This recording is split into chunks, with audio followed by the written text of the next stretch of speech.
Hey ladies, today I want to talk about a topic that I hear repeatedly in my consultations, and that's about mom guilt.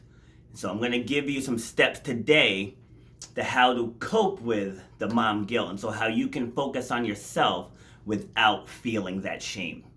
So now, if you are not where you want to be health-wise, you have to ask yourself the reasons why. And what you're going to uncover in those reasons is because you made a series of decisions over the years thinking that you are going to shift the focus onto your family or onto your kids. And in turn, you took that focus off of yourself. Now, on the surface, that seems like it's noble, and lots of women would agree with that. Yes, absolutely, family first. That's what I would do, and you'll find a whole bunch of other people that will validate that choice. But that's what the average person does. If you have deep down goals inside you, you can't do what the average people do. You have to go above and beyond. And what I'm going to iron out now is going to help you put yourself forward and be a better example for your family and for your children. So now, what you want to focus on is what you're going to leave behind. Okay? Meaning, what are you going to teach your children? So if you're putting yourself on a back burner, and if you have young daughters, when they grow up, they're going to put themselves on the back burner. Now, so think about it. You would never go to your daughter and say, I don't want you to reach for the stars. I don't want you to do what makes you happy, right? You would never tell that to your child because that's god-awful advice. So why do we continue to tell that to ourselves, right? Ask yourself that, like seriously, pause for a second and say, would I ever tell my child to not shoot for the stars? And you know you wouldn't. So, but by you allowing yourself to put yourself after everyone else, that's the example that you're leaving behind, right? So just let that sink in, okay? That's the example you're leaving behind. So you want your children happy, you want them to grow up confident, you want them to grow up with high self-esteem, you want them to have drive and energy, and they're gonna get that based on what you show them, not what you tell them, right? It's by what you show them, right? You can't teach them to be happy if you're not happy. You can't teach them to make healthy choices if you're not making healthy choices, right? You can't teach them to be active if you're not being active.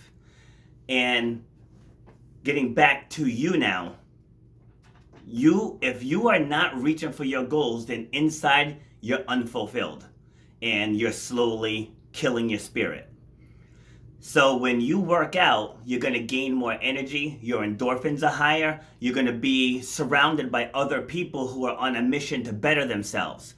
That's a positive, right? Your kids are going to know mommy's going to the gym. And if it's a gym that has daycare, even better, because they can actually see you. They can see mommy working out, and they see how hard you work. They can see what a beast you are. And they're going to pick up those habits that they're watching. They're going to want to pick up the weights like mommy does. They're going to want to go for a run like mommy does, right? And then now you're showing them that active lifestyle. That's a check. So when you're at home and you're prepping your food, instead of saying, I don't have time because of the kids, get the kids involved.